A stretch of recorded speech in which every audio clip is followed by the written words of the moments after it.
And we are back. Appreciate y'all tapping in with us on this lovely edition of Doing All Right.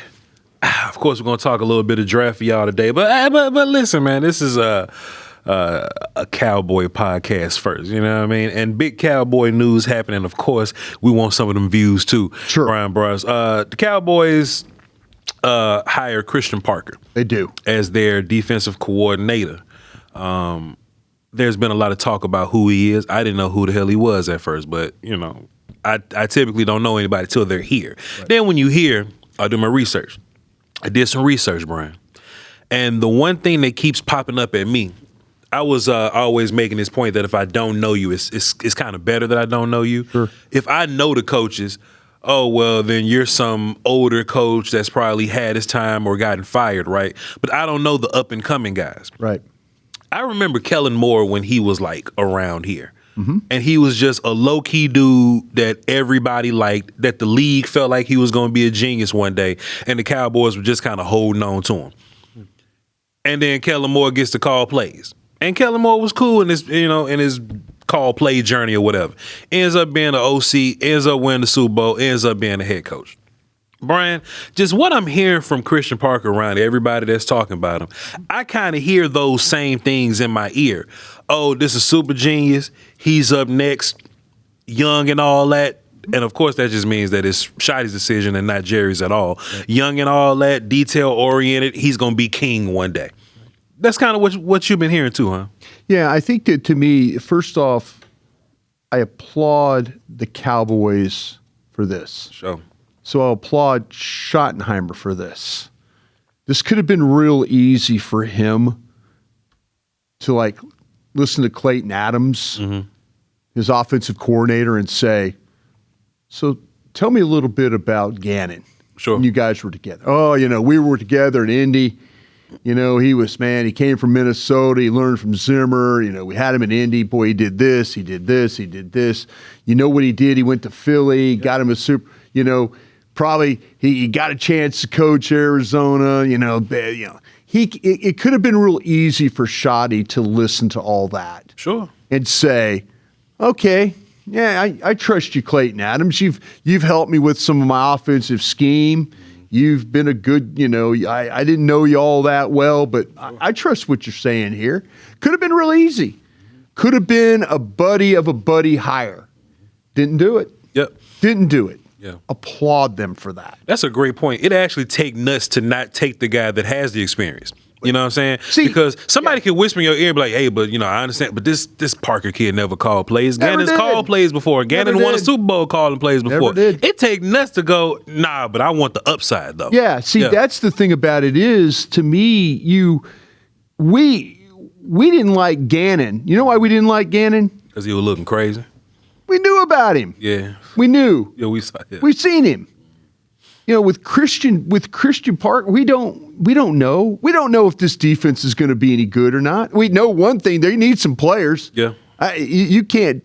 Tom Landry coaching the Giants back in the day, but with Vince Lombardi when he was coordinating defenses. That's what I'm saying. You need players. And you could have that. That's what it's going to take. And, we get into that talking about the draft and team building and all that. Yeah. But we knew about Gannon. Sure. We knew that we didn't want Gannon because it's like, oh, wow, well, he did this and he did this. There's a history there. We're kind of flying blind here. Yeah. I will say this, though, that the people that I've talked to that work with Christian Parker have had nothing but great things to say about him. Now, let's see if it translates. Yeah. Let's see if, in fact, he comes in here and, and I could just sit here and read you what was said. What this guy told me yesterday. He goes, very high football IQ, outstanding teacher, strong on fundamentals, first technique, everyday improvement, builds relationship with players, gains trust for the buy-in. Sounds nice so far. Firm but fair. Here's one. Big on holding players accountable. We kind of talk about Al Harris, right? Why don't we have Al Harris? Why don't we go get Al Harris? Why can't Al Harris? Look what he's doing in Chicago. Al Harris didn't hold players accountable. Sure. Obviously, somebody at the Dallas Cowboys thought that Diggs and Micah Parsons, everybody weren't being held accountable. Yeah. So here comes Christian Parker, holding players accountable. Keep it simple so you play fast. Yeah. Goal is to find the key that unlocks and motivates a player to get a player to be productive and reach full potential. He doesn't treat all the players the same. Right. As you should. As you shouldn't. And you start to talk about who are his mentors, like the guy, you got with Vic Fangio in Philadelphia. And it was with him in Denver and then Philadelphia. Kevin Elko down at Texas A&M, very highly respected coordinator in college football. So he's had people that he's learned from. Everything sounds super positive. Yeah. We don't know, though. Sure. We really don't. We don't know until he lines up opening day and they go play football. Yeah. That's when we'll know. But but all indications are this wasn't a buddy hire, and they probably intervened. And I'd heard some things, Voch, that they really did like the Jones interview from Minnesota. Yeah. That they were saying, wow, wait a minute now, Jones, this is a good one. Yeah. This is a good interview. Let's see if Parker can, and evidently Parker blew them away with this. So we'll see. We'll see how it plays. Brian, he needs players, though, for sure. Brian, how I feel, I definitely got a point on that. Yeah. Is I would rather take a shot on the dude with the no unknown. Experience. I'd rather take that shot. Yeah. Than to go with what's been seen already. Sure. Because all the successful teams in the league, they take those shots. Yeah. Now, some teams, they benefit from hiring somebody that they know already. The Patriots are greatly benefiting from that. You know what I'm saying? But think about like Seattle, though. Right. Think about the Ravens before that. Mike McDonald. Hey man, we don't know if you can call plays, but we know you're smart. We know you pass game coordinator. We know that you can coordinate that, but we don't know if you can call plays. But you gotta swing the shot on the young genius dudes, because if you don't, then you're kind of like stuck in never finding the next thing.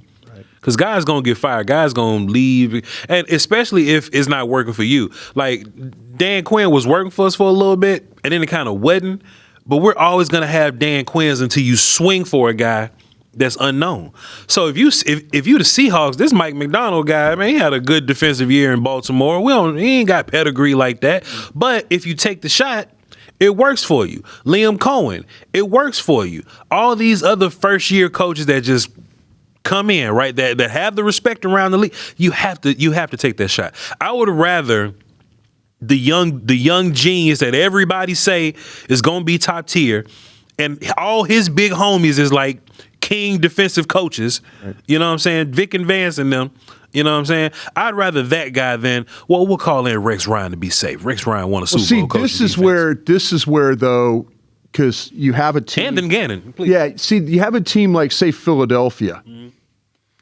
And remember when Philadelphia went with the offense and defensive coordinator, the young guy that had never done it, the Mike Johnson and all. I mean, they went with the young guys. Sure. And then all of a sudden it didn't work. So it didn't work. And then what did they do? They pivoted to Kellen Moore and Vic Fangio. So this is what I think, Brian. I think about what they did the first time. But you have to start with the young guy. Sure. I think, and then you could pivot too if, in fact, you run through some young guys that don't work. Go back one more year. Yeah. Gannon and Steichen. Right. They were the unknown guys. They were. But they were highly thought of. Right. And they leave. So and then they go. Right. And then the young guys, they kind of brought them up internally. So they try what's Sean McVay out there in the Rams, where you go, let's just keep the next guy, the next young guy. That's like the Cowboys. Instead of finding Christian Parker, they just bring up the linebacker coach. You know what I'm saying? Yeah, exactly. So they go get Kellen and Vic and all that, and they hire from inside the kid that just got fired. I bet you their next offensive hire is going to be somebody from outside. If they want to go over there and coach them people, because Jalen Hurts terrible. But Brian, I just got a weird feeling of like confidence about this, Brian. I feel good about the. I do feel good because people that I trust that been with these coaches and know these coaches, I'm hopeful because I think the process actually worked this time. Yeah. I mean, listen, I love my friends. I don't always want to work with my friends. For sure. You know? Because sometimes that just doesn't play out. It could have been so easy for him to go the route of the known guy, but to go out and get probably the most qualified guy, you know? This is the pitfalls of it, though, too. He could be absolutely great, and we can have him for a year or maybe two. And then it's somebody else's. But hopefully, if we only got him for a year or two, we won a Super Bowl. Yeah, but hopefully it's the development of other coaches behind him too. Yeah. Where you can know, okay, we got a guy, let's try and find the next guy this way. This is always the challenge that these teams have to deal with. The Rams, I think, do it better than anybody. The Rams have the Rams, they laugh at it now. I think the Rams are like, okay, we're going to lose. Yeah, we're going to have 10 guys off our staff interview. Yeah. They're going to interview the assistant to the assistant to the assistant. He's going to get an offensive coordinator shot, you know? Yeah. And it works out. Works out. If you have the ability to identify and culture and work coaches, what a great program you're building if you can do that. Because it doesn't matter who you lose. You could always, okay, well, we've got a guy who's been working in the closet over there, and he's going to be the next. He's going to be the next Jesse Minter or something like that. You know what I'm saying? Yeah, I feel you. Yeah. Two more things quickly. Why I feel bad about the Parker thing here is that our defense isn't going to be the identity. Right. You know what I'm saying? Like if you in Philly. Fangio has this job of, all right, dog, Jalen Hurts playing quarterback over there. You know what I mean? Yeah. So you gotta go play. You gotta really call some defense for us. I don't think Parker's gonna have that same burden on him because the offense, that the Cowboys have on the hopefully the Cowboys offense is gonna take a lot of pressure off of him. Yeah. To your point earlier that you made is that we need players. We need players. So Brian, let me say this one thing. I want to know how good the current guys are. I want to know how much of the house Flus just burned down on his way out. Yeah. I'm super curious about that. Yeah. Some of these guys might be able to play. But we gotta figure it out once we get there, though. Right. But there's no way Jerry Stephen and them would let the brand new defense coordinator, 30 years old, not a lot of experience, never called plays before. They'll never send him out there without spending some money on defense, right? Like this has to be the most aggressive we've ever been on defense, right? I wonder what the Bones conversation was when Christian interviewed. And I mean the Bones conversation, Jerry likes to use we got plenty of bones talking about the players. Yeah. Honestly, boss, you got a half rack of ribs. You don't have a full rack of ribs you're playing with. You're at the picnic with a half rack of ribs. Yeah.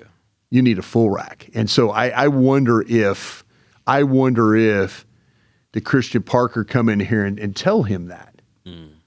I think Christian Parker, when he comes in and the questions, well, what do you think about our defense? Yeah. Well, this is what I think. I hope that he went in there and told Jerry Jones, give me some guys. Yeah. You don't have, if you went in there and just said, Mr. Jones, looking at your film, you got guys that can play. I could work with you. Please don't tell me that. Please don't tell me that. Yeah. Please tell me. And you and I are about to get into because what's about to happen, I think, we're going to see some different fronts by this guy, but you're going to see some odd man fronts. Yeah. You're going to see 3 down linemen and a stand-up. It's going to look like a 4-man front. Okay, so let's talk about it. Cool. You said that it'll probably change the personnel that we'll be looking for. It could very well. If all year long as a scout and I'm doing the West Coast and I'm eliminating the Fawkes of Auburn and those guys, the 6'6", 285 guy. Yeah. If I'm eliminating those guys not for us, I think I got to bring these guys back into the picture. I got to start to think about stand-up guys. Like we really do like Howell from Texas A&M, but you have a guy like if you watch the Eagles play, what do? Defensive tackle, end, and then a stand-up guy. So it's really kind of like a 3-4 front is what they're playing. Mm-hmm. And that's kind of a Vic Fangio way of doing things. And I wonder, when you start to look at the Cowboys, where are you as far as Ezaraco, I think, has a spot. But what about Oso Digizua? Mm-hmm. Is that a defensive end? You know, you got the guy that could be the nose tackle, a Clark. You could use Quinnen Williams. Mm-hmm. And you'd like to have – this draft is littered with the 320, 330-pound nose tackle, if that's the route you want to go. Sure. We've all seen Philadelphia play. We understand how hard they are to move inside. Why? They got big old dudes. Do you have the big old dudes inside, and do you have the guys that can play the edge, and do you have the stand-up rusher? What I would imagine, Christian Parker would have to make an adjustment for the roster that he has. Sure. So his odd front... He might not get to play much odd front. He might not. Yeah. For sure. To start out with. Even if that's the case, though, right? Call the odd front. Yeah. You can still work it as Kenny Clark as a 3. Quinnen is your 0 in theory, but they may want to shade him to like a side or something like that. Osa could be like a backside 4-eye, and there's your 3 down. Your outside guys, Donovan Ezaraku. So it's like your 5-man front. Right. It's just that, you may change the gaps up, change the responsibilities. Right. And Donovan will stand up, or Clowney or Ruben Bain if we lucky, Max Crosby if we really nasty, will stand up outside. You got your 2 linebackers. So I think you could do it. It's just that you have the inside linebackers then. You definitely don't have those right now. You don't have those. And where would you – do you play Overshone as a stand-up edge? Do you play him as an outside stand-up linebacker? I think like with what Nolan Smith plays in Philadelphia, right? So watch this. I think you play Overshone. Keep him at linebacker. Keep him where he's. Don't. I wouldn't personally put him at edge or at the outside linebacker. Right. Leave him on that side. But what I do think is that this opens up the door for linebackers with less range.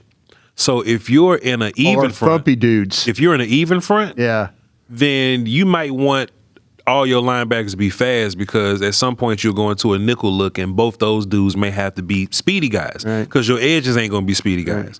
If you're in an odd front 3-4 type situation, your edges in theory are supposed to be more athletic so that your interior linebackers may be less. Yeah. So if you wasn't looking at... But if you're 2-gap in fronts... If you 2-gap in fronts... You better have linebackers that can run. You have to. Yeah. Or if you... That's why I said it just depends on where you line these guys up, and like what's their responsibility.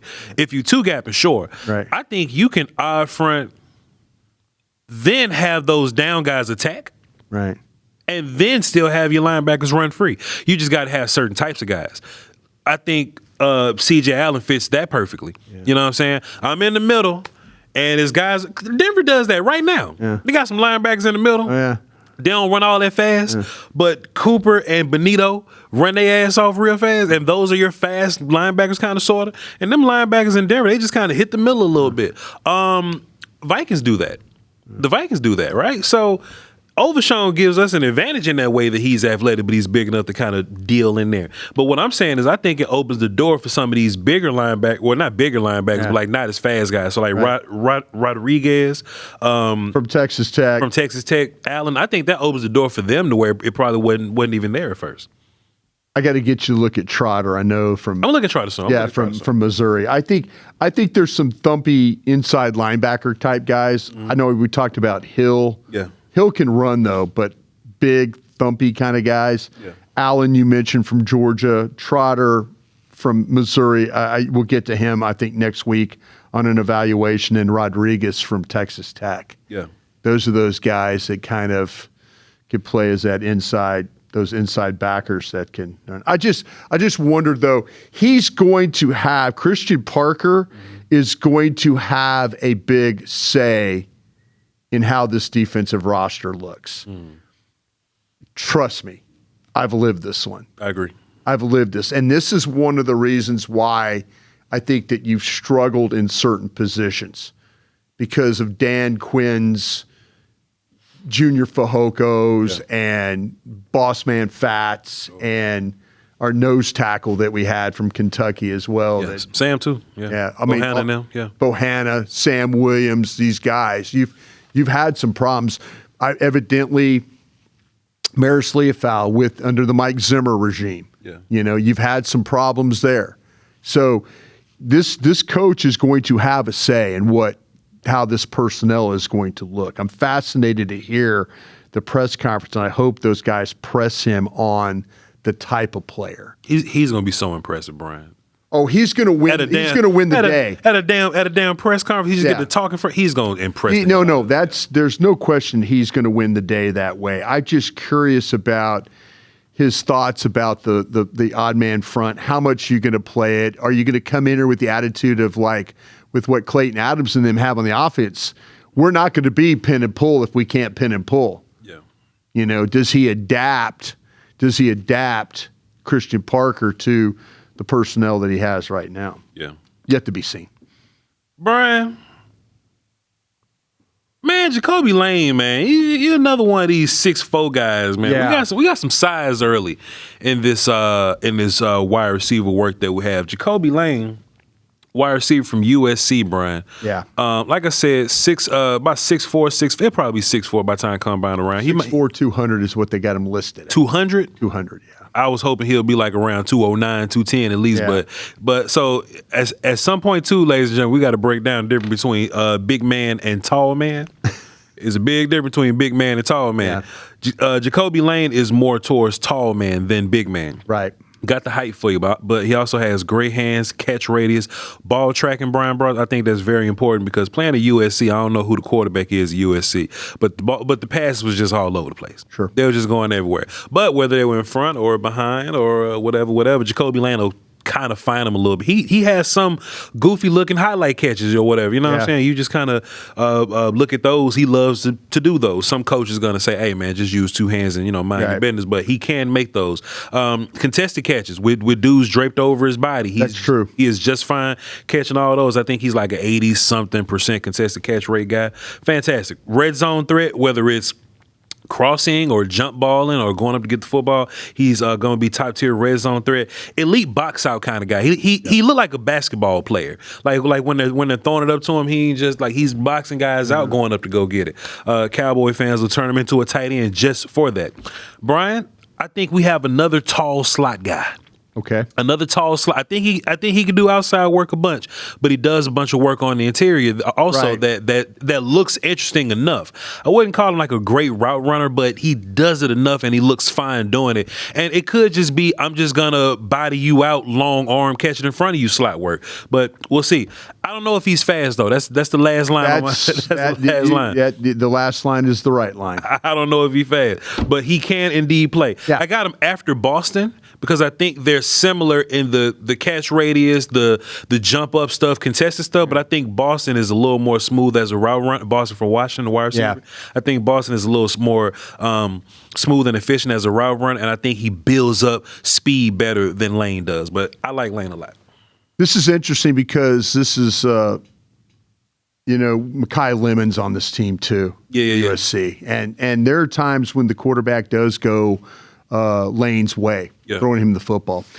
I think you're absolutely right about the speed or lack of. Yeah. To me, I kind of saw an X receiver. Mm-hmm. I saw a guy that's on the line, and you just, and the aspect of having him in the slot. You know what? The way he makes plays, the way he finds spots and zones and stuff, it's not a bad thought. Yeah. But I kind of saw a guy that plays on the line, gets up the field. He's going to be good on the 50-50 balls. He's going to be one of those guys that's always going to have to make his share of contested catches. You got him right on the speed.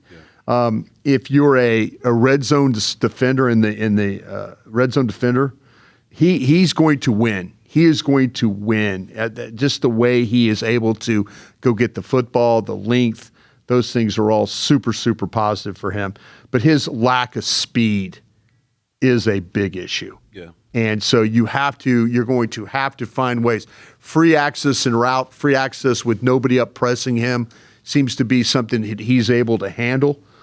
But overall, though, he's not going to run a very fast time, I don't think.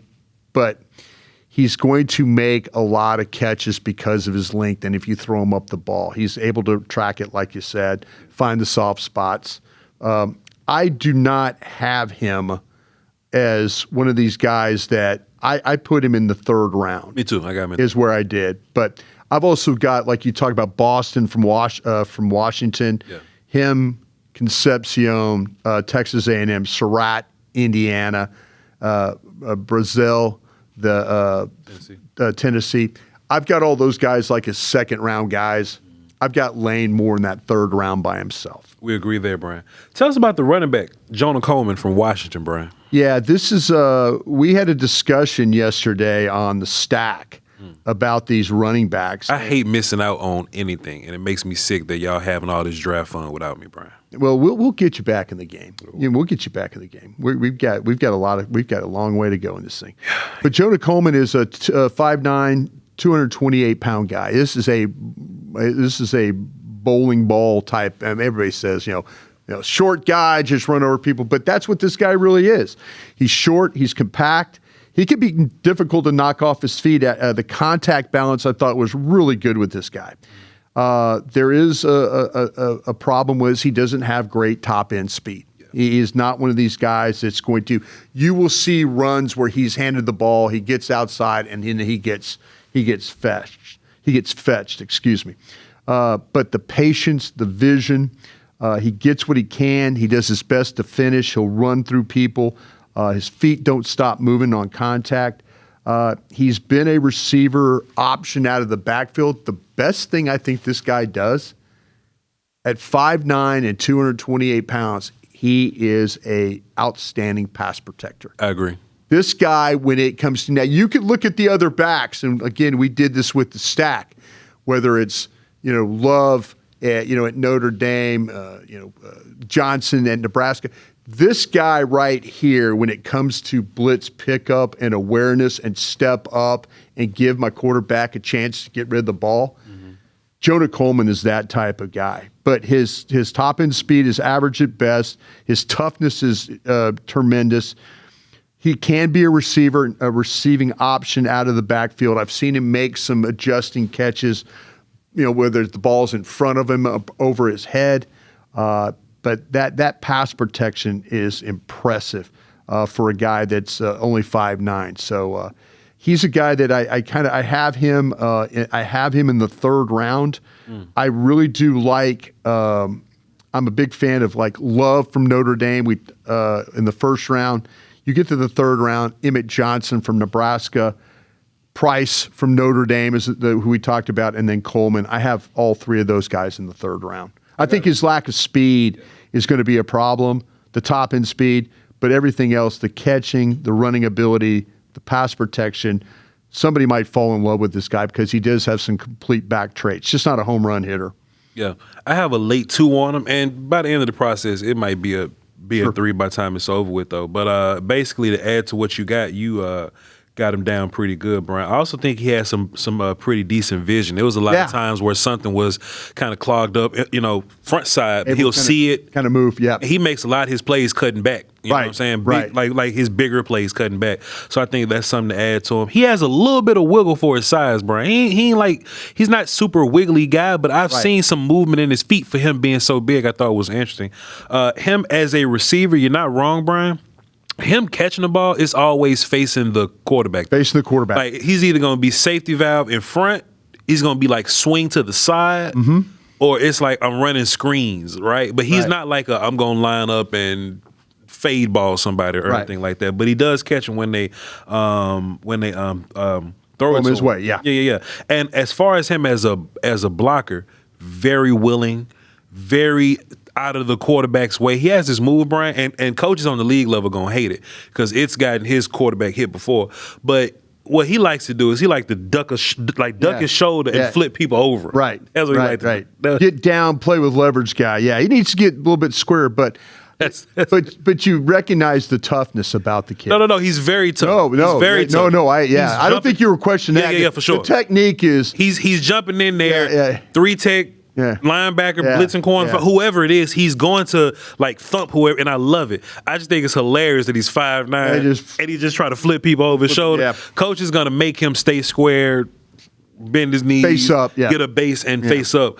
Because sometimes he'll miss that little duck under and flip over, and they'll go get his quarterback and whoop. But Coleman's cool, man. Like I said, late 2 for me, 1-2-8 or something. You know what I'm saying? Yeah, there you go. But it might be a little bit later or whatever. Zion Young, Brian, Senior Bowl guy, and it's funny how our boards year in and year out do the same thing. I got all the big non-bendy guys, the bendies and non-bendies. Remember that? No, you know this game. So, Brian, in my threes, in my third round guys, Zion Young is up there, but he's higher than my other third round guys. I actually got 2 bendy guys in my third round group too, but I'm still kind of separating those guys. But Zion Young from Missouri. Great size once again, Brian. Right. But we got a bunch of good looking characters up here, don't it? We do. Good size, strong as hell. You can see that he's strong as hell. I think he has a little bit more nuance in the run game than some of these other guys because he's doing the run things properly. If somebody's blocking down on him, he's crossing face.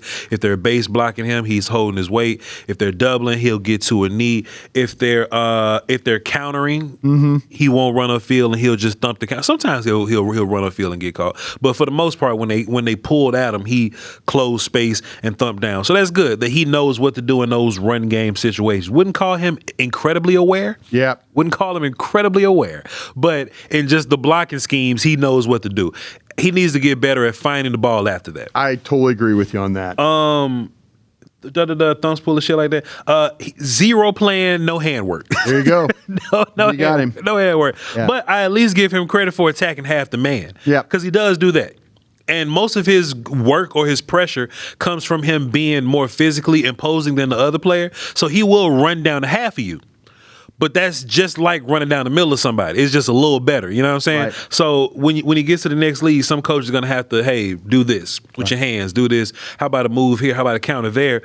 What separates him, in my personal opinion, from guys like Danny Dennis Sutton or like Gabe Jacques or something like that, is they running down the middle of people. Right. At least he's running down to half a guy. Yeah. You know what I'm saying? So, yeah, Zion Young puts together some decent production, but I think on the league he has to add a little bit of development to his pass rush moves. But I got a 3 on him, Brian. Yeah, I don't think you're wrong on there. This is a guy that Zach Wolchuk really likes. And Zach, again, working with us on the stack, a veteran of the draft show as well.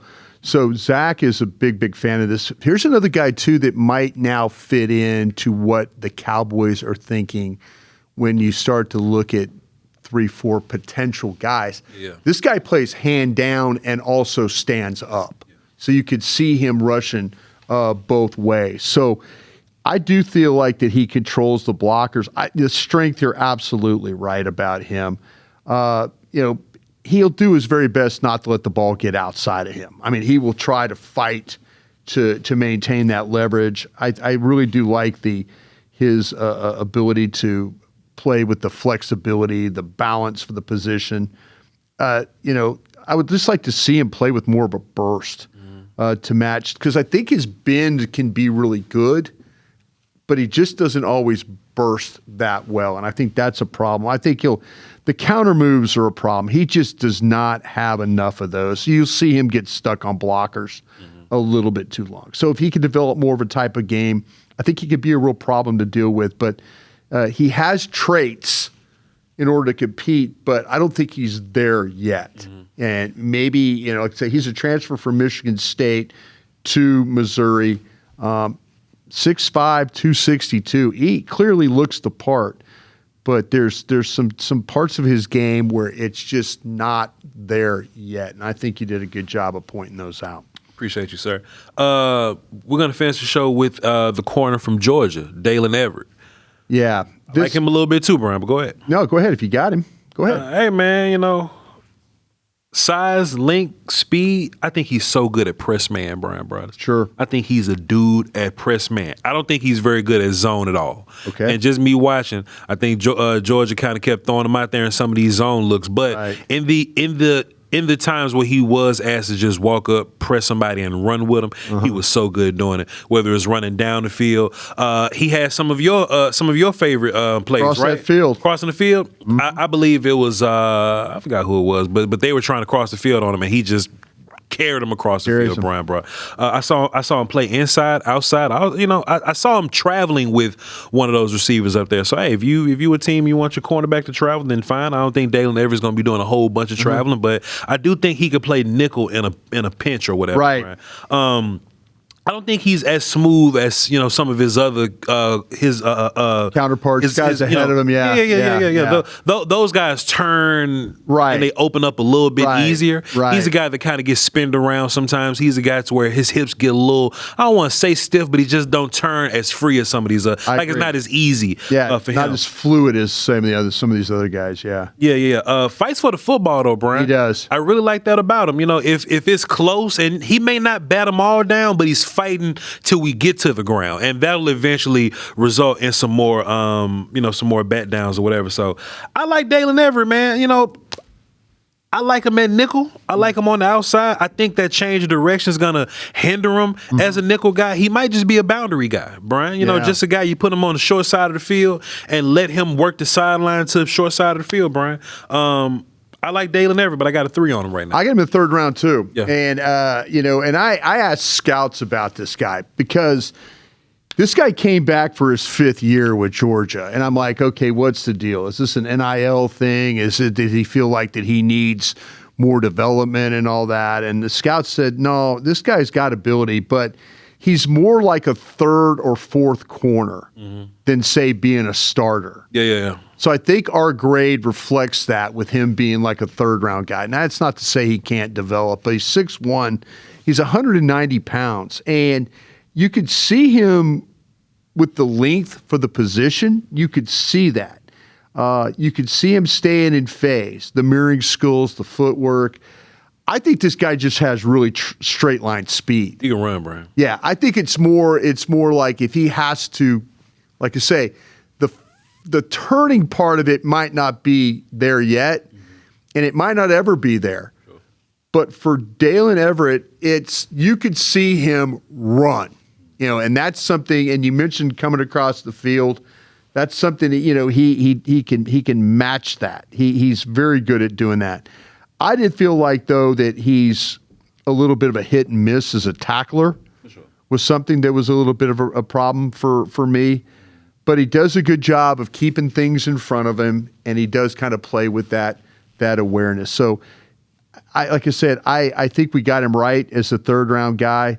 I do agree with the scouts that I talked to. I do think he's kind of a 3rd or 4th corner. Yeah. I don't think he's in that class of guys that we've talked about so far when it's maybe the Ceesay's, the Terrells, the Hood, that kind of guy. I think that he's we're going to get into, I'm sure, with Abney at Arizona State, with Pons from Indiana. Yeah. Everett is below those guys as far as how I would have them stacked. Yeah, for sure. Let's do one more, man. We ain't doing that. Okay. Emmanuel McNeil-Warren, Bryan. Okay. Tell us about him. Safety from Toledo. Yeah, the safety from Toledo. I have this young man to start out with, and I might be wrong about this. I have him as a true free safety, but I have him in the 3rd round, and he might be a better player than that. I might have caught me scouting on a bad day, but there's people that probably have this guy a little bit higher than where I have him right now.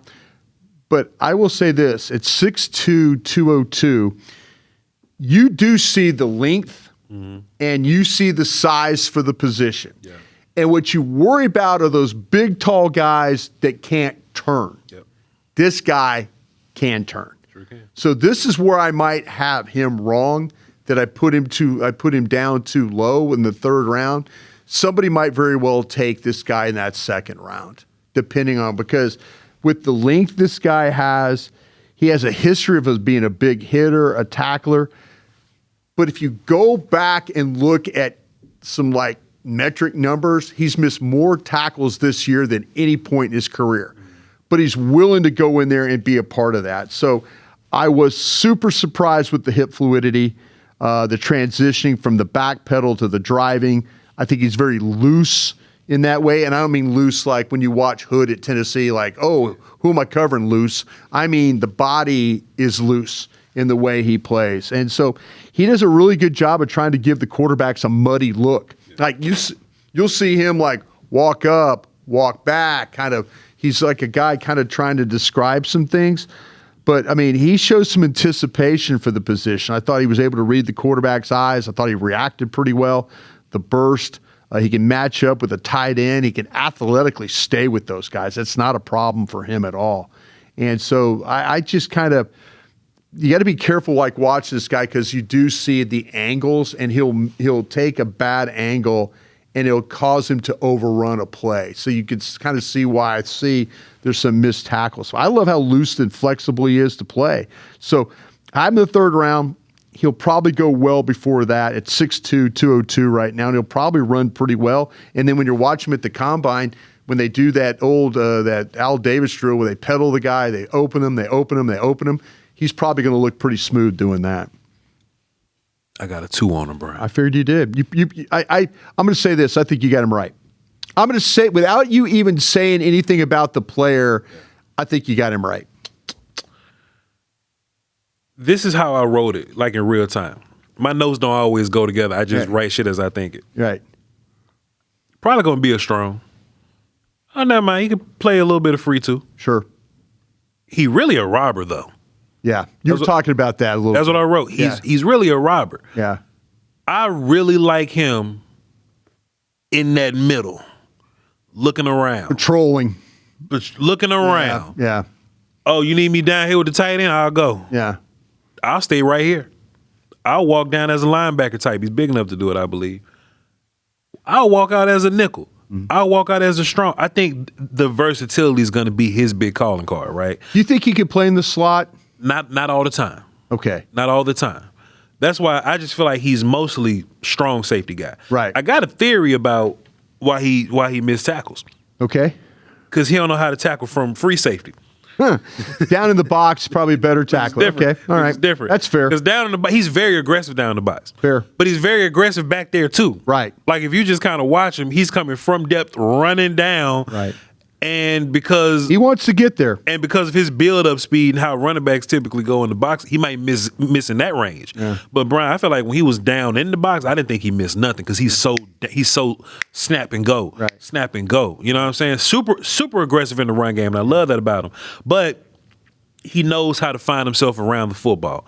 Not always making plays on the ball, which I think matters. Right. Because some guys around him make a bunch of plays on the football, but McNeil-Warren's always around the football to clean up a tackle or something like that, to make a big play, to maybe jar the ball loose, but not hands on the football type stuff. Very active, very, very physical. Mm-hmm. I was shocked at how kind of physical he was, just coming down, thumping and jamming up on people. Probably not much of a man cover guy, but I like him just running around, playing free, going wee. Brian, I got him in the second. I'm back and forth between him and Halsey. You got a 3 on Halsey, right? I do have a 3 on Halsey. Most of your safeties going to have 3s on them, huh? Most of my safeties right now, I actually have a couple. If you look at my safeties, I have Downs in the first, Scott, who the corner from Alabama, from Miami, I've got as a second rounder. Thienerman from Oregon is a second. And then Ramsey, Halsey, and McNeil-Warren I have in the third. I got Ramsey and Scott in the third. I could be dead balls wrong. Me too. I hate safeties. I hate safeties. It's not that I don't. I mean, I appreciate the position, and I think it's super important if you're a team. Yeah. If you're a fan of another team, thank you so much for being with us today. If you're a fan of the Dallas Cowboys, this is a critical position. Very critical. This is very critical, and you've got to figure out. I wonder if there's a safety on this board that they would consider at 20. I think if you didn't go safety early and Ramsey fell to the 4th, I think that'll be draft guys looking after you. Yeah. I think that's draft guys looking after you. Because if you don't go Downs first, if Downs don't fall to you, right. You ain't got a 2 and a 3 to get a safety there. Right. You would have to hope at the 4th. But Anyway, we'll cross that bridge when we get there. Hey, ladies and gentlemen, appreciate y'all for tapping in with us on this. You might got these safeties right. I don't know, man. Yeah, we'll see. Yeah. We'll see. But we appreciate y'all for tapping in, man. We got some homework for you for Monday's show. Isaiah World, the offensive lineman from Oregon. Lee Hunter, the defensive tackle from Texas Tech. Kamari Ramsey, we just talked about him, the safety from USC. It's going to be a spirited conversation about Ramsey, I'm sure. I like him as a player. And J.C. Davis, the offensive lineman from Illinois. We're going to talk about those players Monday. So we appreciate y'all. Be safe out there. You know what I'm saying? If you ain't got to go outside, don't go outside. And y'all just hold it down. And, make sure you got a bunch of food in your refrigerator, snacks and all that. You know what I'm saying? So make sure that or come over to your place because you're going to have that pit fired up, We're right? going to hold it down out here. 17 degrees. We're going to hold it down. As long as that mug fire up. Yeah. Then we on. CrownGlobeMedia.com, where you find everything. You find the links to the merch. You find the links to the shows, social media, all that kind of stuff. It's all up there. Take a look at it. Get some merch. We appreciate y'all for tapping in on the merch. Crown Globe Media on Twitter until Bryan Broaddus is back. And I'm Voch Lombardi on all socials. We'll catch y'all next time. Crown.